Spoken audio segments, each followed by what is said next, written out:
Welcome સાથીઓ. તો આ સેશનની અંદર આપણે સમજવાનો પ્રયત્ન કરશું સિંધુ સભ્યતાની કલા વિશે. એવું કહેવાય છે કે આજથી 5000 વર્ષ કે જેથી જૂની સભ્યતા આપણને જે જોવા મળી છે એ સમયે આપણને કલાની પરાકાષ્ઠા જોવા મળતી. એકમાત્ર કારણ કહેશું આપણે કે એ સમયના આપણને માટીના વાસણ જોવા મળ્યા છે, તો આને આપણે માટી કલા જોશું. એ સમયની આપણને તાંબાની પ્રતિમાઓ જે છે એ મળતી જોવા મળી, તો આને આપણે તામ્રકલા કહેશું. અને સાથોસાથ આપણને આ માટીના વાસણો જે છે એના ઉપર આપણને ચિત્રણ મળ્યું, ડ્રોઈંગ મળ્યું, પેન્ટિંગ મળ્યું, આને આપણે ચિત્રકલા કહેશું. એક એક કરીને આને સમજવાનો પ્રયત્ન કરીએ. સૌથી પહેલું કહેશું માટીકલા. સિંધુ સભ્યતાની અંદર આપણને માટીમાંથી બનેલા વાસણ એમ જ માટીમાંથી બનેલા આપણને રમકડાઓ જે છે એ પ્રાપ્ત થયેલા છે. જો આ માટીના વાસણને આપણે વર્ગીકૃત કરવાનો, ક્લાસિફાય કરવાનો પ્રયત્ન કરીએ તો એક માટીના વાસણ આપણને મોટા વાસણ જોવા મળે છે, જેની સાઇઝ વધુ છે. બની શકે એ કોઈ ધાન અથવા તો પાણીના સંગ્રહ હેતુ વપરાતું હશે, પણ મોટા વાસણો આપણને જોવા મળેલા છે. પકવેલી માટી જે છે એમાંથી બનેલા વાસણો, જેની અંદર આપણને એક સાદગી જોવા મળે છે. મતલબ કે એ વાસણો ખૂબ આકર્ષક બન્યા હોય એવું આપણને જોઈને લાગતું નથી. જ્યારે બીજા એક વાસણો આપણને જોવા મળે છે એ કહેશું આપણે નાના વાસણો. નાના વાસણોનું એક આગવું લક્ષણ આપણને એ જોવા મળે છે કે એ આપણને ચિત્રિત વાસણો છે. મતલબ કે એની ઉપર માટીનું વાસણ છે, લાલ માટી, બટ એની ઉપર આપણને કાળા રંગના ચિત્રો જે છે, કાળો રંગ ઉપયોગ કરીને ચિત્રો જે છે એ બનેલા જોવા મળે. હવે સવાલ એ થાય કે ચિત્રકલા કેટલી જૂની હશે? તો જ એના માટે શબ્દ વપરાયો છે કે માનવ સભ્યતાની સૌથી જૂનામાં જૂની જો કોઈ કલા હોય તો એ છે ચિત્રકલા. ચિત્રકલાની ડેફિનેશન જ એવી થાય છે કે મનની ઉર્મિઓને અભિવ્યક્ત કરતી કલા. મતલબ મનની અંદર વિચારો જે છે એને સામે મૂકવા માટેનો એક પ્રયત્ન, એને આપણે ચિત્ર કહેશું. તો સિંધુ સભ્યતાના જે માટીના વાસણો આપણને જોવા મળે એમાં ખાસ કરીને નાના વાસણો, એમાં આપણને ચિત્રકલા જોવા મળે છે. આ ચિત્રોની અંદર તે ખાસ મેં કીધું એમ કાળા રંગથી ચિત્રોને ઉકેર્યા છે, પણ ચિત્રો બનાવવા માટે એક વિષય વસ્તુની થીમ જે છે એ પકડાતી જોવા મળી. કેવી? વધુમાં વધુ ચિત્રો જે છે એ આપણને વનસ્પતિના ફૂલ છોડ, સાથે સાથે આપણને નાગ દેવતા, અને એ સિવાય વાત કરીએ તો માછલી. માછલી, નાગ દેવતા અને વનસ્પતિનું ફૂલ છોડ, આ બધી જ વસ્તુ માટે એક શબ્દ આપણે વાપરી શકીએ. સિંધુ સભ્યતાના લોકો ચિત્ર કરવા માટે પ્રાકૃતિક તત્વોને વધુ કેન્દ્રિત રાખતા હતા. મતલબ નેચર જે છે એને વધારે એ લોકો ડ્રોઈંગ બનાવતા હતા. હાલના સમયમાં પણ તમે જોશો તમારા ઘરે નાના વાસણ જોવા મળતા હોય, ભલે મટીરિયલ બદલાણું હોય, મેલેમાઇન હોય, એક્રેલિક હોય, કાચ હોય કે સ્ટીલ હોય, આપણને એ નાના જો વાસણ હશે તો એની ઉપર આપણને ચિત્ર જોવા મળશે. ફોર એક્ઝામ્પલ, તમારા ઘરે રહેલો ડિનર સેટ અથવા તો તમારા ઘરે રહેલા કપ રકાબી, એને તમે શાંતિથી બારીકાઈથી ઓબ્ઝર્વ કરશો તો અત્યારે હાલ પણ એમાં કાં તો ભૌમિતિક આકૃતિ, અધરવાઇઝ આપણને પ્રાકૃતિક તત્વોના ચિત્રો એમાં જોવા મળશે. આ સાક્ષ્યો આપણને આજથી 5000 વર્ષ જૂની સભ્યતામાંથી પણ મળતા જોવા મળે. તો આઈ હોપ કે આ ચિત્રને ક્લાસિફાય કરીને અથવા તો માટીના વાસણના વર્ગીકરણ સ્વરૂપે આપણને કંઈ પૂછે તો બે પ્રકારના વાસણ આપણને મળ્યા, એક મોટા વાસણ, એક નાના વાસણ. નાના વાસણમાં ચિત્રના તત્વો આપણને જોવા મળે. હવે આ તો થઈ માટી કલામાં ખાસ કરીને વાસણની વાત, પણ આ જ માટી જે છે એનું સ્વરૂપ બદલાતા. તમે આગળ જતા એના માટે શબ્દ વાપરી શકો ટેરાકોટા, એક પ્રકારનો પથ્થર આપણે કહીશું એને. એનેથી પણ આપણને રમકડા બનેલા જોવા મળે. અને આ રમકડાની અંદર આપણને સૌથી વિશેષ રમકડું કયું જોવા મળે એ કહેશું આપણે બળદગાડું, હળ, જેને આપણે કહેશું. લાકડા અને ખાસ કરીને ટેરાકોટા, આ બંનેના મિશ્રણથી બનેલું આપણને આ હળ જે છે એ પ્રતીત આપણને જોવા મળે કે સિંધુ સભ્યતા જે છે એ ડેમ શ્યોર, કન્ફર્મ ખેતી પ્રધાન વિચારધારાવાળી સભ્યતા હશે અને પોતાની આવનારી પેઢીને પણ એ ખેતી શીખવાડવાનો આગ્રહ રાખતા હશે. તો જ રમકડાની અંદર આપણને આ ખેતીના કેન્દ્રિત રમકડું જોવા મળે ને. બાકી હાલની સભ્યતા અનુસાર જુઓ તમે તો મને નથી લાગતું કે લગભગ કોઈ રમકડાની દુકાન ઉપર કે કોઈ શોપ ઉપર આપણને ખેતીને લગતું સીધું કોઈ આપણને બળદગાડું વગેરે રમકડાના સ્વરૂપે મળતું જોવા મળે. તો એ સમયના લોકો ખેતી પ્રત્યે પોતાની રુચિ રાખતા હતા. અને રહી વાત આ માટીમાંથી કલાત્મક ચીજ વસ્તુ બનાવી રહ્યા છે, તો કન્ફર્મ એમની જે માટી કલા જે છે એ એક પરાકાષ્ઠા ઉપર હતી એવું આપણે કહી શકીએ. પણ સાથોસાથ આપણે એ પણ સમજશું, જીસીઆરટીની અંદર એક સેન્ટેન્સ આપણને જોવા મળે છે કે માટીના રમકડા પણ બનતા, નાના બાળકો જે રમકડા રમવા માટે માટીમાંથી બનાવે એના પણ પુરાવા મળ્યા. અને એવું કહેવાય છે કે એની અંદર આપણને સુદ્રઢતાનો અભાવ છે, મતલબ પ્રોપર ફિનિશિંગ વાળા રમકડા નથી બન્યા. એટલે એવું કહેવાય છે કે એ માટીના રમકડા બની શકે કદાચ એ સમયના બાળકોએ રમતા રમતા બનાવ્યા હોય. એના ઉપર આપણને બાળકોની આંગળીઓની છાપ પણ જોવા મળે છે. તો હવે તમે સમજવાનું ટ્રાય કરો, જે સભ્યતા જે છે એના બાળકો જો આપણને માટીના રમકડા બનાવતા હોય તો પછી એ સમયની પેઢી જે છે એમનું જે નોલેજ જે છે એ કેટલું ગજબ લેવલનું હોઈ શકે એ અહીંથી આપણે સમજી શકીએ. હવે આપણે વાત કરીએ નેક્સ્ટ નંબર કલાના સ્ટેજની અંદર, એ કહેશું આપણે મૂર્તિકલા.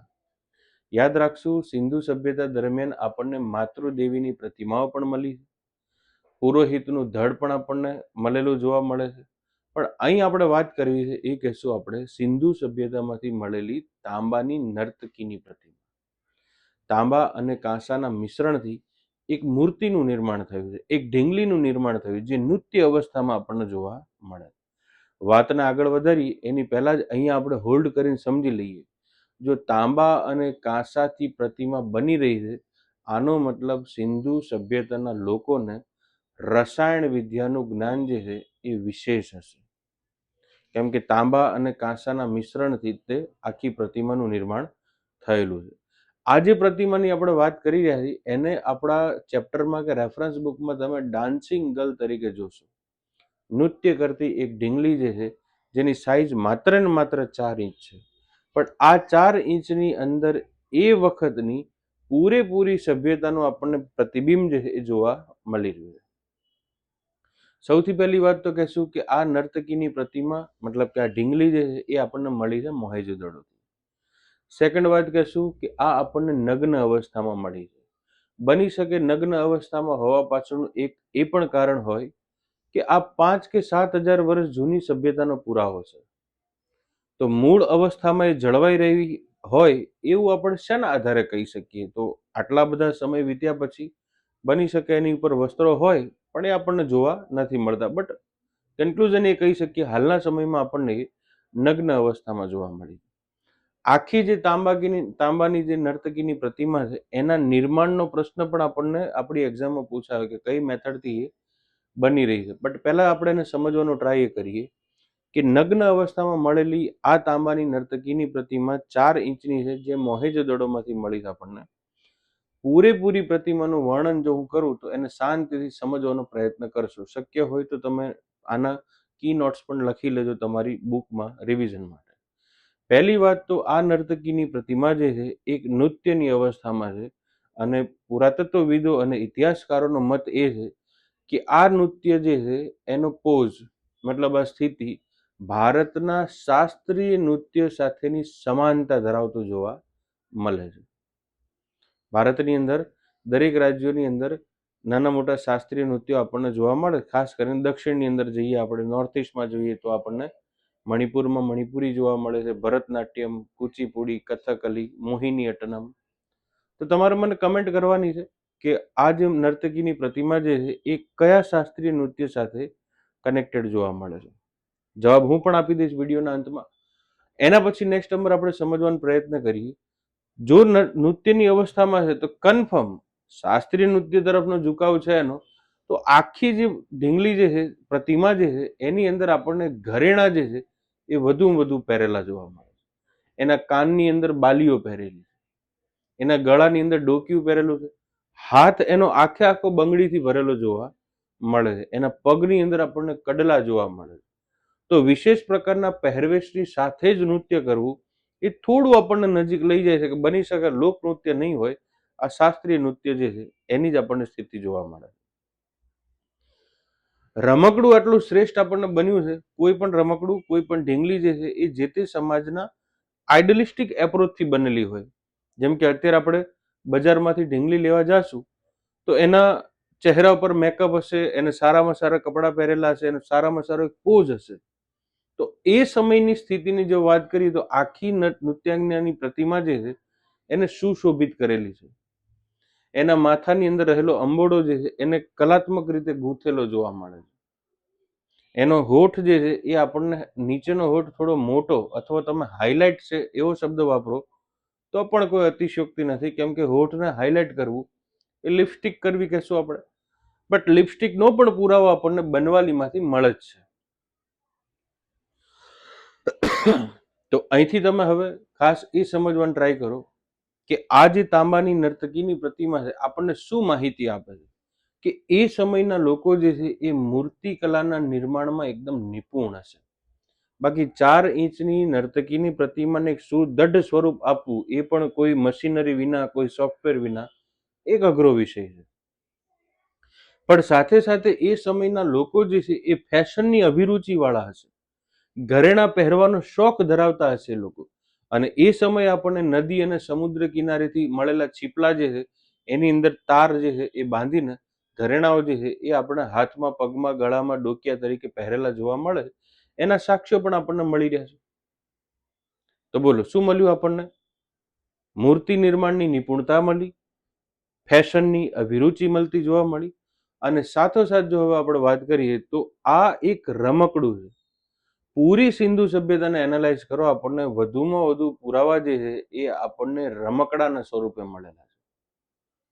એ ચાહે તમે સિસોટીનો પુરાવો જોઈ શકો, બળદ અને હળ ગાડાનો પુરાવો તમે કહી શકો, કે પછી આ નૃત્યાંગનાની પ્રતિમા કહી શકીએ. તો આપણે કહી શકીએ કે પૂરી સભ્યતા જે છે એ આપણને શાંતિ અને સાથે સાથે આનંદ, મનોરંજન જે છે એને લઈને ચાલતી હશે. આપણને સભ્યતાની અંદરથી કોઈ જગ્યાએ ખૂન ખરાબા કે કોઈ હિંસક હથિયારના પુરાવા મળ્યા નથી. એના જ કારણે તો આપણે શબ્દ શું વાપર્યો કે સિંધુ સભ્યતા એક શાંતિપ્રિય સભ્યતા આપણને જોવા મળતી હશે. તો 4 ઇંચની તાંબાની નર્તકીની પ્રતિમા જે છે એને લઈને કંઈ કન્ફ્યુઝન હોય તો તમે એકવાર હજી આને રિવિઝન કરવાનો પ્રયત્ન કરજો. હવે આપણે એ સમજવાનું ટ્રાય કરીએ કે આ સમયના લોકો ઘરેણા કેમ પહેરતા, અથવા તો કેવા ઘરેણા આપણને જોવા મળતા હતા. તો ખાસ કરીને તો સમજશું પગમાં પહેરવાના કડલા, હાથની બંગડીઓ, આંગળીઓમાં રહેલી અગોઠિયા અથવા વીટી શબ્દ તમે વાપરો, કે ગળાના ડોકિયા, આ બધી જ વસ્તુ આપણને બનતી. પણ ખાસ એ યાદ રાખશું આપણે કે આની અંદર આપણને ચાંદીનો પણ ઉપયોગ થયેલો, તાંબાનો પણ ઉપયોગ થયો, કાંસુ પણ વપરાય, પણ કોઈ જગ્યાએ મટીરિયલ બનાવવામાં લોખંડ નથી વપરાયું. એટલે તો કહીએ આપણે કે સિંધુ સભ્યતાના આટલા બધા પુરાવા મળ્યા આપણને, પણ ક્યાંયથી પણ આપણને હજી સુધી લોખંડનો કોઈ પુરાવો નથી મળ્યો. આપણે બહુ ડેમ શ્યોર રીતે, ગેરંટીથી કહી શકીએ. અને કદાચ એના જ કારણે આપણે સિંધુ સભ્યતાને તાંબા કાંસાના યુગની સભ્યતા કહી, તામ્ર કાંસ્ય યુગની સભ્યતા. કેમ કે હજી સુધી આપણને કોઈ જગ્યાએથી લોખંડ જે છે એનો પુરાવો નથી મળેલો. અને મતલબ કહી શકીએ લોખંડથી શું હશે, અજાણ હશે. હવે આપણે સમજવાનું ટ્રાય કરીએ કે આ ઘરેણા જે છે એમાં ખાસ કરીને શું સેન્ટ્રિક આપણને મટીરિયલ જોવા મળ્યું. તો સૌથી પહેલું તો કહેશું આપણે હાથની અંદર રહેલી વીંટીઓ, બીજા નંબરે કહેશું ગળાના ડોકિયા, પગના કડલા, બંગડીઓ. આ બધી જ વસ્તુથી એ વ્યક્તિ પોતાની સુશોભિત અવસ્થા જે છે એને દર્શાવવાનો પ્રયત્ન કરતા. અને આ વસ્તુ આપણને ક્યાંથી મળી એ કહેશું નૃત્યાંગનાની પ્રતિમાથી.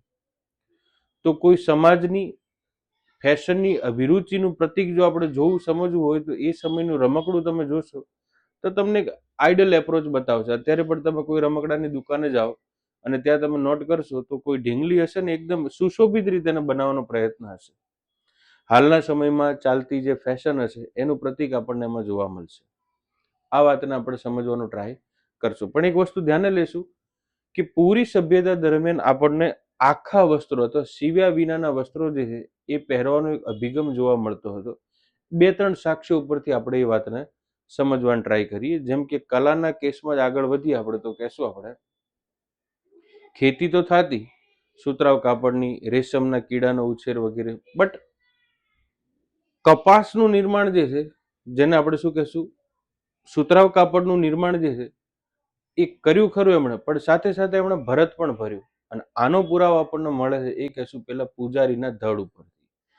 પૂજારીના ધડ ઉપર રહેલું જે કાપડ છે એની અંદર આપણને 3 ફૂલવાળી આપણને એક પાંદડી જે છે એનું ભરત ભરેલું જોવા મળે. તો હવે તમે સમજી શકો કે આ લોકો ચિત્રકલાથી પરિચિત હતા, ભરત કલાથી પરિચિત હતા, નૃત્ય કલાથી પરિચિત હતા, અને રસાયણ વિદ્યાથી પણ આ સભ્યતા પરિચિત હતી. તો એમનેમ તો એને આપણે આધુનિક સભ્યતા અથવા તો શહેરી સભ્યતા જે છે એ નહીં કીધી હોય. આ બધા એની સાથે જોડાયેલા સાક્ષ્યો આપણને જોવા મળે છે. થોડી વાત આપણે અહીંયા પૂજારીના ધડની પણ કરી લઈએ. એને ઘણી જગ્યાએ પુરોહિતનું ધડ અથવા પૂજારીનું ધડ એવો શબ્દ વાપરવામાં આવે છે, જે સિંધુ સભ્યતાની કોઈ પણ રેફરન્સ બુક હશે તો તમને એમાં જોવાય મળશે. પહેલું તો જોજો, એ વ્યક્તિ જે છે એને સામાન્ય વ્યક્તિ કરતા થોડો અલગ દર્શાવવાનો પ્રયત્ન થયો છે. હવે સવાલ એ થાય, અલગ કઈ રીતે? તો એની આપણને મૂછ નથી જોવા મળતી, પણ દાઢી જોવા મળે છે. એના કાન આપણને ચોંટી ગયેલી અવસ્થામાં જોવા મળે છે. એના માથાની અંદર આપણને કોઈ મણી કે મણકો જે છે અથવા કોઈ તાજ જેવું કંઈક પહેરવાનો પ્રયત્ન જોવા મળે. તો તમે શાંતિથી એનાલાઇઝ કરજો એ ધડને. આંખો એની થોડી ધ્યાન અવસ્થામાં છે, અડધી ખુલેલી અડધી બંધ. માથાની અંદર આપણને મણી કે કોઈ મુકટની સંરચના જોવા મળે છે. બીજા નંબરે એને દાઢી છે પણ મૂછ નથી. તો આ વ્યક્તિને આપણે સામાન્ય વ્યક્તિ કરતા થોડો અલગ કહેશું, અને એના જ કારણે ઘણી જગ્યાએ એને પૂજનીય અથવા પુરોહિત અથવા પૂજારીનું ધડ શબ્દ વાપરવામાં આવે છે. આ ટેરાકોટાથી બનેલી આપણને એક પ્રતિમા જોવા મળે. તો ટેરાકોટાની કલા પણ એમાં એડ આપણને જોવા મળી, અને એ સમયની આપણને મૂર્તિ નિર્માણની એક પરાકાષ્ઠાનું ઉદાહરણ શું કહી શકીએ આપણે, કે એના ખભા ઉપર વસ્ત્ર તો દર્શાવાયું જ છે, પણ એ વસ્ત્રની અંદર રહેલી ભરતની જે છાપ છે ને, ફૂલ છાપ, એને પણ ટેરાકોટા એટલે કે પથ્થરની અંદર ઉકેરવાનો પ્રયત્ન થતો જોવા મળે. તો સમજી શકો તમે કે કલાની વાત જ્યારે સિંધુ સભ્યતાની આપણે કરીએ ત્યારે આપણી પાસે શબ્દો જે છે ખૂટવા ના જોઈએ. તમે ખાસ કરીને આ પૂજારીના ધડની વાત લખી શકો, નૃત્યાંગનાની પ્રતિમાની વાત લખી શકો, એના ઉપર રહેલી કટાવ કલા શબ્દ વાપરો ને તોય કોઈ અયોગ્ય વાત નથી. કેમ? તો કે એક વસ્ત્ર ઉપર બીજા વસ્ત્રોના ટુકડા ટાંકીને એ વસ્ત્રને સુશોભિત કરવું, એને આપણે ગુજરાતીમાં કટાવ કલા કહેશું. ને આપણા કલ્ચરનો એક બહુ મહત્વનો હિસ્સો આપણને કટાવ કલા જોવા મળે.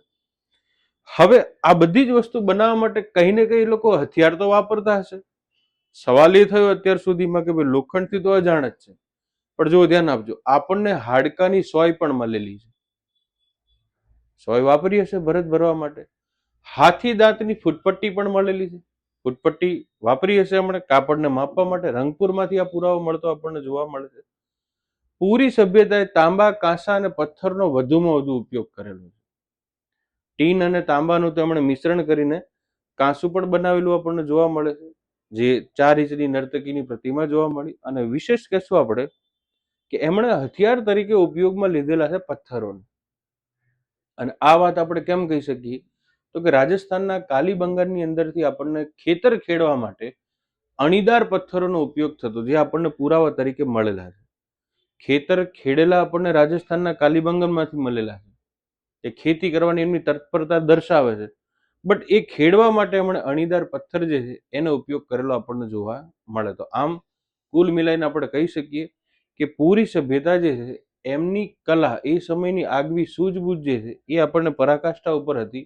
તો એ કોઈ અતિશયોક્તિ નથી. હવે આપણે સમજવાનું ટ્રાય કરીએ કે વેપાર તો કરેલો છે, કલાની સાથે સાથે એમણે વેપારને પણ વેગ આપ્યો. કેમ કે હસ્તકલા, હુનરકલા, કોઈ પણ વસ્તુ બનાવી તો એને બજારમાં વહેંચી તો હશે જ તે, માંગ તો હશે જ તે. જેમ કે આ તાંબાની નર્તકીની પ્રતિમા શું એક જ બની હશે? ના, એ તો એક રમકડું હતું, એનું તો પ્રોડક્શન થયું હશે. તો આમ આપણને સુતરાવ કાપડ જે છે એના રંગાટીના કામ ધોળાવીરામાંથી, મણકા પાટીના કારખાના આપણને લોથલમાંથી મળ્યા. પણ તમે પૂરી સભ્યતાને એનાલાઇઝ કરો તો આપણને એક વસ્તુ બહુ ક્લિયર થાય છે કે ત્રાજવા અને બાટનો પણ પુરાવો મળ્યો છે. બાઇનરી નંબર જે છે એના લોકો વધુમાં વધુ ઉપયોગમાં લેતા. વજન જે છે એને જોખીને માર્કેટની અંદર જાતું હશે. હાથી દાંતની ફૂટપટ્ટીથી કાપીને મેજરમેન્ટથી કોઈ કાપડ વગેરેનો વેપાર થતો હશે. મતલબ કે એક વેપારી સભ્યતા હતી. એના સાક્ષ્ય શું છે? ફૂટપટ્ટી મળવી, લોથલનું આંતરરાષ્ટ્રીય બંદર જે છે એનો પુરાવો મળવો, ત્રાજવા અને બાટ જે છે એનો આપણને પુરાવો મળ્યો. આ બધી જ વસ્તુ પરથી આપણે કહી શકીએ વાણિજ્યિક લેવડ દેવડ જે છે એમના સમયમાં થતી હશે. પણ મોસ્ટ ઓફલી વેપાર જે છે મારા વ્યક્તિગત મત મુજબ આપણને સાટા પદ્ધતિથી થયો હોય એવું લાગી રહ્યું છે. કારણ કે કોઈ પણ જગ્યાએ આપણને કોઈ આપણા સ્થાનિક કરન્સી જેનો પુરાવો એ સમયનો નથી મળ્યો. મતલબ કે નાણાંનો કોઈ પુરાવો જે છે એ આપણને મળતો નથી. મેસોપોટેમિયાના સિક્કાઓ આપણને મળે લોથલમાં, એ વાત ગૌણ છે, પણ સ્થાનિક વેપાર કેવી રીતે થતો હશે એનો કોઈ ઠોસ આપણી પાસે પુરાવો નથી. તો જ્યારે પણ કલાની વાત થાય ત્યારે આપણે માટી કલા ત્યારે આપણે ટેરાકોટાની કલા, ત્યારે આપણે તામ્ર અને કાંસાની કલા. હવે થોડું એ સમજવાનું ટ્રાય કરીએ કે આજે તાંબા અને કાંસાની પ્રતિમાઓ મળી એની હજી શું વિશેષતા રહે. જો ધ્યાન આપજો, જેટલી પણ આપણને પ્રતિમાઓ મળી, ચાહે માટીની હોય કે તાંબાની હોય, મોસ્ટ ઓફલી પ્રતિમા જે છે એના માથા ઉપર આપણને નાનું છિદ્ર જોવા મળે છે. તો બે ઓપિનિયન થાય છે આમાં. તો રાજસ્થાનના રીજનમાં અને ભારતના ઉત્તર પશ્ચિમમાં આ સભ્યતાના પુરાવા વધુ મળેલા છે. અને રાજસ્થાનના અંદર હાલના સમયમાં પણ આપણને કઠપુતળી જે છે એ બહુ ફેમસ છે. રાજસ્થાનની કઠપુતળી જે છે એને જીઆઈ ટેગ પણ મળેલો છે. તો જો માથામાં રમકડાની ઉપર આપણને છિદ્ર કે માટી કલાની અંદર આપણને માથામાં કોઈ છિદ્ર જોવા મળતું હોય તો કન્ફર્મ એ આપણને કોઈ પપેટ્સ તરીકે યુઝ થતું હશે એવું આપણે કહી શકીએ. બટ આપણે શ્યોર નથી એને લઈને, પણ કહી શકીએ કે સિંધુ સભ્યતા દરમિયાન મનોરંજનના હેતુથી કઠપુતળીની કલા જે છે એનું પ્રદર્શન થતું હશે. હાલાકી મનોરંજન માટે એ લોકો પાસાની રમત પણ રમતા હતા, મનોરંજન માટે માછલી પકડવાનું કાર્ય પણ થતું જ હતું. પણ અહીંથી આપણને આ રમકડાની માથામાં રહેલું છિદ્ર જે છે એનાથી આપણે કઠપુતળીની કલા જે છે એ સમય પ્રચલિત હોઈ શકે એવું આપણે કહેશું. બટ હવે સમજીએ કે આ આખી પ્રતિમા બનતી કઈ રીતે, એની ટેકનિક છે જેને આપણે કહેશું લોસ્ટ વેક્સ ટેકનિક. મતલબ કે મીણમાંથી સૌથી પહેલા કોઈ પ્રતિમા બનાવવામાં આવતી. માની લો કે 4 ઇંચની પ્રતિમા આપણે બનાવી, તો સૌથી પહેલા એ પ્રતિમાનો આખો શેપ જે છે એ મીણમાંથી બનાવવામાં આવતો. એના ઉપર પછી તાંબા કે હાડકાની સોય જે આપણે શબ્દ વાપર્યો ને એનેથી એને ઉકેરવામાં આવતું, મતલબ એને ડિઝાઇન કે સ્વરૂપ આપવામાં આવતું. બંગડી છે, આંખ છે, એના હોઠ છે, આ બધું સ્વરૂપ અપાતું. પછી એને સુકવવા માટે મૂકી દેવામાં આવશે. બીજો તબક્કો એ છે કે એ જ મીણ જે છે એના ઉપર માટીનું લીપણ જે છે એ લગાવવામાં આવશે. માટીનો લેપ લાગશે બીજા તબક્કામાં. વળી પાછું એને સૂર્યપ્રકાશની અંદર સુકવવા માટે મૂકી દેવામાં આવશે. ધીમે ધીમે એ મૂર્તિ જે છે એ આપણને મીણ અને માટીથી એકદમ હાર્ડ પ્રતિમા બની જશે. તો કે હવે એ જ પ્રતિમા જે છે એની અંદર આપણે એક છિદ્ર પાડશું અને એ છિદ્રના સાથે આપણે પ્રતિમાને ગરમ કરશું. મીણ અને માટીને ગરમ કરવાથી પહેલું રિએક્શન આપશે મીણ, એટલે છિદ્રમાંથી મીણ જે છે એ બહાર નીકળી જશે. જેવું મીણ આપણને બહાર નીકળી જતું જોવા મળે એવું આપણને હવે પ્રતિમા છે એ માટીનું એક ખોખું જ બની ગયું. અને હવે એની અંદર પ્રવાહી અવસ્થામાં આપણને તાંબુ અને કાંસુ જે છે એનું મિશ્રણ આપણે નાખશું, ટીન વગેરેનું મિશ્રણ એમાં નાખશું આપણે. અને જેવું ખોખું છે એવું જ અંદર રહેલું તાંબુ કાંસુ પ્રવાહી અવસ્થામાં છે એવો સ્વરૂપ ધીમે ધીમે ધારણ કરી લેશે. અને પછી સમય જતા બહારથી માટીનો લેપ જે છે ઠરી જતા ઉખેડ લેશું, એટલે અંદરથી આપણને તાંબા અને કાંસાની પ્રતિમા જે છે એનું નિર્માણ થતું જોવા મળશે. હાલાકી જેટલી સરળતાથી હું કહું છું એટલી સહેલાઈથી આ બની નથી જતું, પણ આ મેથડનો ઉલ્લેખ આપણને આપણી રેફરન્સ બુકની અંદર પણ જોવા મળે છે, જેને આપણે કહેશું લોસ્ટ વેક્સ ટેકનિક. આનેથી જ આપણને તાંબાની પ્રતિમાઓ જે છે એના નિર્માણની શરૂઆત સિંધુ સભ્યતાથી થઈ છે એવું આપણે કહી શકીએ. તો સાથીઓ, કુલ મિલાઈને આપણે એ સમજવાનું ટ્રાય કર્યું કે સિંધુ સભ્યતાના લોકો નૃત્યથી પણ પરિચિત હતા, ચિત્રથી પણ પરિચિત હતા, રસાયણ વિદ્યાથી પણ પરિચિત હતા, ગણિત વિદ્યા ભૂમિતિથી પણ પરિચિત હતા. કેમ? રસ્તાઓ એકબીજાને કાટખૂણે છેદી રહ્યા છે. આ કન્ફર્મ ગણિત તો છે જ તે, બટ ગણિતનો એક હિસ્સો ભૂમિતિ પણ આપણે કહેશું. અને તો આમ આપણે સિંધુ સભ્યતાની કલા જે છે એના વિશે કંઈ પણ લખવાનું થાય તો આ શબ્દોનો ઉપયોગ કરીને તમે તમારા આન્સરને ફૂલફિલ કરી શકો. સેશન કેવો લાગ્યો એ અંગે તમારે કમેન્ટ આપવાનો આગ્રહ રાખજો. કયા મુદ્દા ઉપર ડિસ્કશનની તમારી ડિમાન્ડ છે એને પણ કમેન્ટમાં લખજો, જેથી કરીને એક ક્લેરિટી મળે. આપણો હેતુ માત્ર ને માત્ર એ છે કે વિદ્યાર્થીઓ લખી શકે, બોલી શકે, વિચારી શકે. Thank you so much. ફરી મળશું નવા સેશન સાથે.